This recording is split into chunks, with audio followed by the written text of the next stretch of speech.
What's up? What's up? Thanks for joining us for another Homestead Mastermind. And we meet every Wednesday, talk about building abundance for ourselves, our families, and our communities. This one is actually going to go live because I think it's a worthwhile issue for a question that we get a lot of times. So I'm recording it on the Zoom and also recording it just for posterity later. If you're watching this on YouTube, you won't get access to the fun discussions that we have before and after. But there's a lot of cool things going on the farm. I want to share those with you first. Our solar wells are going to be hooked up tomorrow. We've got the panels put in, the pressure tanks, the pumps are in the ground. The solar aspect is good. We've cleared some brush around, and so we finally have water at the other farm, and reliable off-grid water here at the homestead. We're putting poles in the ground at the other farm, hanging gates, and like it's so you gotta draw the arrow back before you release it and fly forward. We've been pulling back on this bow for a long time, and finally the arrow is starting to fly, so I'm really really happy about that. But big changes coming to like both farms. And if you haven't come and seen us, you have to see us, sustainablehomestead.com. If you're signed up for the mastermind, you already know that, but that's the plug here. Tonight we're talking about, this is actually a question we get a lot of times from people that come to the school and recently on our YouTube channel. But the question was, I'm thinking about starting a survival school. Can you go over like the red tape and all the things that make that go? And so that's what I'm going to cover tonight. And I want to start with, if your question is, I think I want to start a survival school, the answer is don't go anywhere near that shit. If you know you want to start a survival school, this is for you. You've already made the decision. There's no going back, and you want to build abundance for yourself, your family, and your community, and share the skills that you've been given or hopefully learned, or trial and error. However you got the skills somehow. And if you don't have any skills, come see us. We'll give you the skills, because ultimately we want more and more of these sustainable homestead institutes all over the world. No, it doesn't have to have our name on it. It has your name on it. But what we're building is like a hub network of strong, resilient agricultural sites that allow people to come, cut down on food miles, learn to be closer to the land, and build abundance through nature connection. The future is bright for those that are living in the bounds of nature and the way that nature intended us to live. So I would encourage you, if you have decided that you're making the steps and you're not thinking about it, but you're pushing forward, like, do it. It's very rewarding. But it doesn't come without having a lot of trials and tribulations along the way. We started probably 14 years ago, roughly, 13, whatever it was, over a decade. And when I first got here, I thought that you read in like the permaculture manuals, you'd be where you want to be in 3 years. And the truth of it is, like, that's not the case. So whatever timeline you have, expect that it's going to be a whole lot longer, and keep that close to your heart while you're doing this thing. But hold tight to the vision that you have, and eventually you'll reach like the promised land. And I guess the first thing to talk about is like land acquisition and having land. So I know plenty of people that have decided that, or thought they wanted to go the route of not owning their own piece of property and doing, let's say, plant walks or survival type activities in national parks, state parks, city parks. And you run into the same problems that we'll talk about here in a minute. But those sites particularly want you to have ironclad insurance. They want you to have the business paperwork. They want you to pay a fee to do it. And it's gonna be tough to fill a class enough to warrant paying those fees. I was talking to someone in Las Vegas recently, and in one of the Las Vegas parks, I think they were charging like $200 for the first like hour or something, or maybe it was $200 an hour with a 2 hour minimum.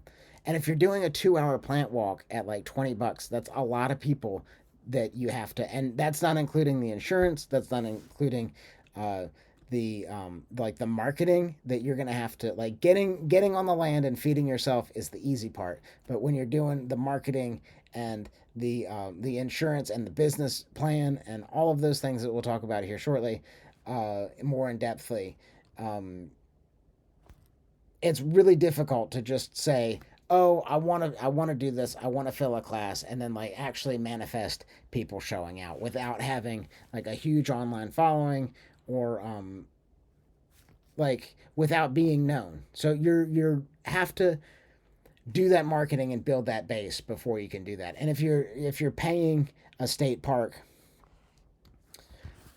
it's tough. Now, let's talk about like so finances, right? You have to get your money together or tell enough people that what you're doing and have them be interested and say that yeah, this is the guy to do it, before they give you their money. And in order for anyone to give you their money, they need typically to have some sort of like guaranteed return on their investment. So now you're paying like insurance paperwork or payment, or now you're paying investors their percentage, on top of like just like a business. And it's so difficult. It's so difficult. It's not difficult to share the skills, but it's very difficult to make money right off the gate when you're selling like plant walks. So you have to get your finances in order. Part of doing that is having your business plan. Who's your target market?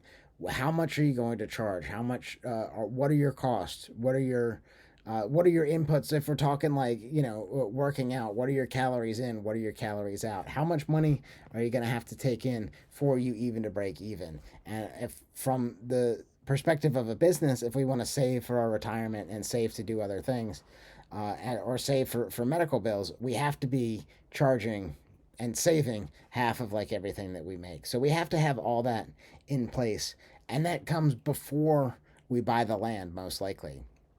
Let's say you have some land, and you're like, great, that's what I'm gonna do. You still need like facilities there, and just because you have land doesn't mean you have like good uh, land to farm or to take people out into the landscape and show them different things. Like, sure, you might have 300 acres, you might have 10,000 acres, but if it's all like monocropped pine tree forest, is your plant class gonna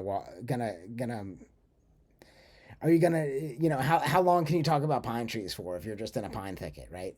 And we uh, you could talk a while, but like the people want the variety, and so you need to be like on the land or like generationally doing that in some way, to have the diversity of species to talk about different plants. Um, so let's say you've bought the land now. You have to build facilities for people to be there. If you're getting porta johns, you're $100 a month per porta john. And if you have, 4 people, 10 people, now you're into 20 people. That expense grows very quickly. Additionally, you have to have like, do you have to have water for people to wash their hands? Do you need drinking water for people? Are you toting that from another place? There's just the expenses pile up, and again, when people have the expectation that there's if you just show up on somebody's land, you should be giving it away for free in a lot of cases anyway. That's like the I don't know, the hippie mentality is everywhere, in like living with the land, and they don't want you to make it a business, a lot of times. So we have to think about that. What's the cost of the land? Do we have a payment that we have to make to the bank for financing that land? Do we have a payment that we have to make back to like our family, our friends, our other investors? You have to think about that before you just go off into the landscape and teaching stuff. So we've built our facilities. We're paying the money. Are we cooking? And like, what's your plan? How are you going to feed people? Are they there for multiple days? Are they bringing their own food? It just adds up and adds up and adds up. And you can look at like hotels for their business plan there because you're essentially doing the same thing. What's like the square foot rental cost of your facility, and how much do you need to make there, and like how much could you be making doing something else, right? We can't be doing this for free if we have, if let's say we make 50,000 bucks a year, but we're not making any money, but we're still volunteer. Like, what's your time worth, right? So, and it may not be worth anything. You might have to get like years of personal enrichment from building this community before you see your first dollar. And I'm pretty much guarantee it's like that with any business.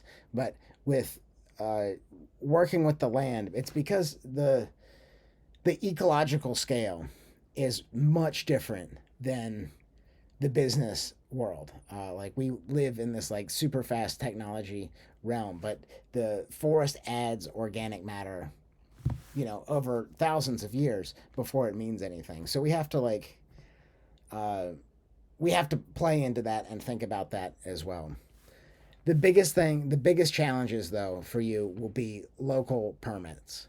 Whether that's a special use permit, you'll have to go in front of like the county or the city or wherever you are. Tell them your plan, show them your business paperwork, show them your insurance in most cases, which we'll talk about here next. And then they will have to okay it, and they'll probably put some provisions on it, like for example, I know of a shooting range that they're allowed to teach shooting classes, but they're not allowed to do it on Sunday, and they're not allowed to do like consecutive weeks. So they may really hamper your business development because it just is what it is. You have to play the political game in addition to the financial and the business game when you appeal to the county or the city or your regional area. So you have to get the permits, and that's not just like the okay. That's like building permits, but more importantly, that's probably like health department. And when you're dealing with the health department, you don't have a lot of leeway because like if you're feeding people, now you're into like commercial kitchen stuff. If if people are pooping there, now you're into like sanitation. And these regulations have the lessons we learn are written on the tombstones of others. This is like without a doubt important stuff. We can't be giving people like botulism or like listeria or whatever communicable disease that you want to avoid. It will exist when you're bringing large groups of people together. It's just a fact of the thing. So you have to get your facilities correct in addition to the local permits, and that typically involves bringing the health department on site. And the next thing is insurance. So if you're teaching survival, I will tell you from firsthand experience that no insurance company wants to touch a survival school. They'll do, agricultural stuff, but the minute that you use the word survival, you are implying that people may die. And while we're teaching that, like, how to live in the woods, survival has a terrible connotation. And insurance companies don't want to touch that because they're in the business of having things be guaranteed. In survival, nothing is guaranteed. So it just doesn't work for them. And then now you're gonna, like, if you're teaching edible plants classes, like, so you're gonna be feeding people plants. What credentials do you have that you're just gonna be going out there pulling plants from the landscape, knowing how to prepare them in a way that's not gonna make everybody sick? And everybody has different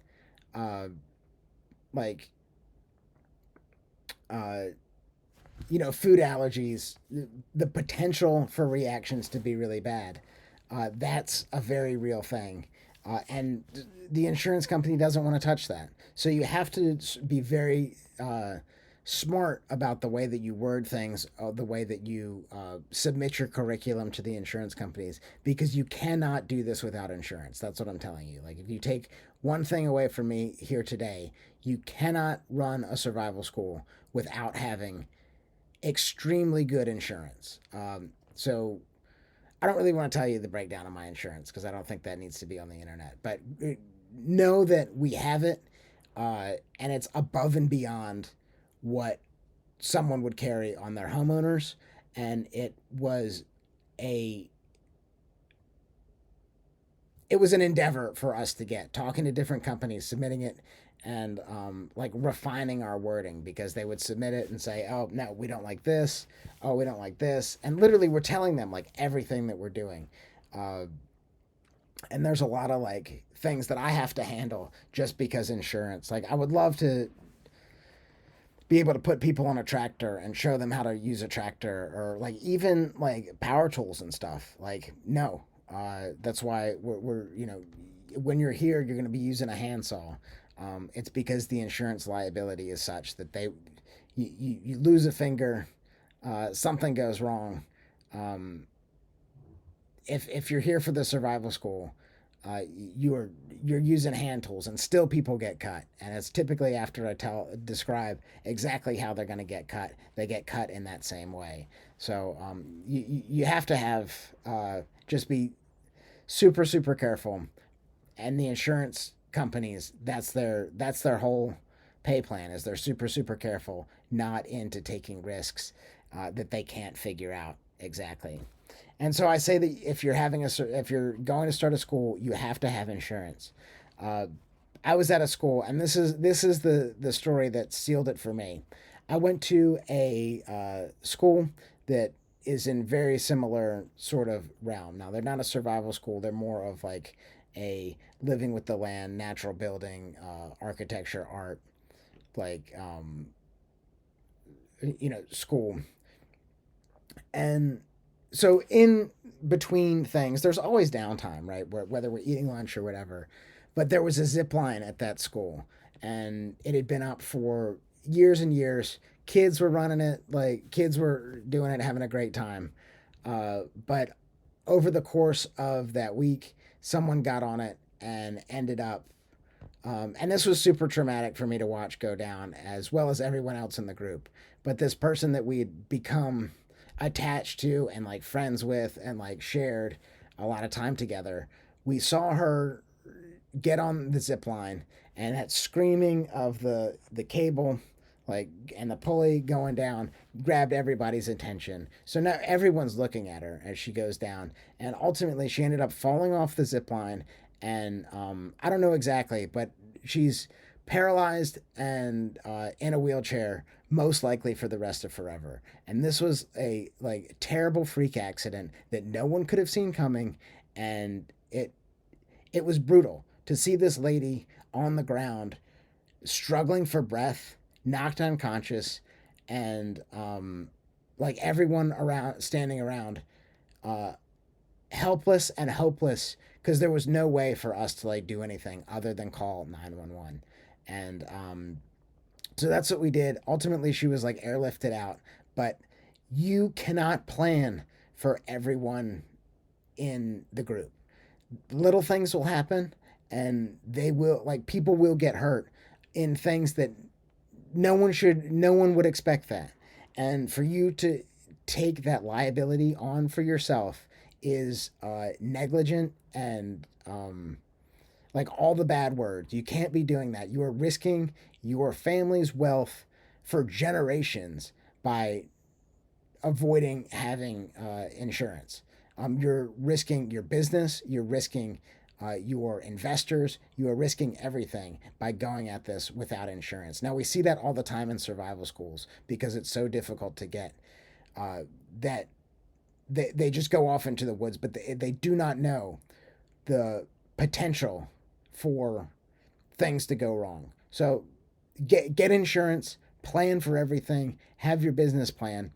But that's the biggest thing. Have insurance and expect the worst, And that's kind of like the prepper mentality anyway. Like a preparation today means peace of mind in the future. But being prepared, and I've heard other survival schools, like people falling from trees because they're climbing. You have to plan for the lowest common denominator. And unfortunately, people are stupid, and you have to plan for the stupidest of people that you can't plan for, because you wanting to start a survival school means that you're smart and you have something to teach to people. So uh, if you want to do this, I get offers to buy my land regularly. Like, I got a letter today, like, do you want to sell the land? And the answer is like, no. And if I did, I would be doing the exact same thing in some other place. So I know that, like, this is my calling, and like I'm not doing anything else.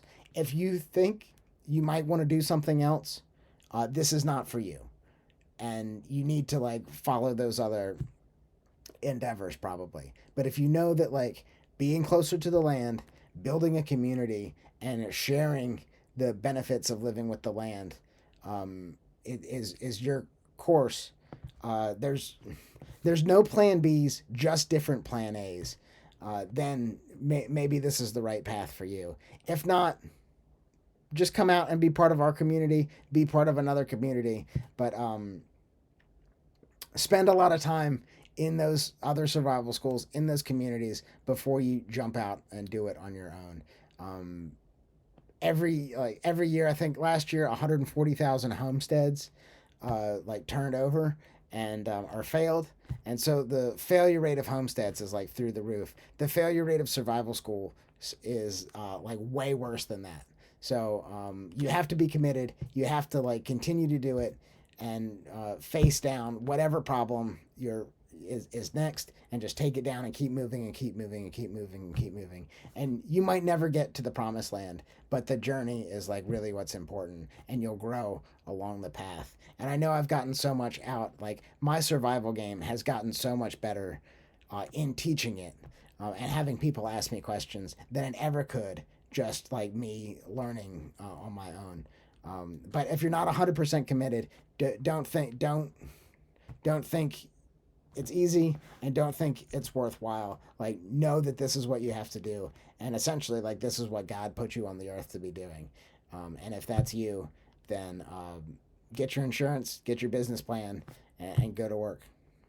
So thanks for watching. We're gonna stop, take some questions, talk, hang out for probably like 5-10 minutes, as we do every Wednesday on the Homestead Mastermind. Click the link below and join, and make sure that you're on this call, because we share information like this every week. Shave decades off the time it would take you to learn this stuff on your own. So thanks for watching. Subscribe, like the video, and we'll see you in the future.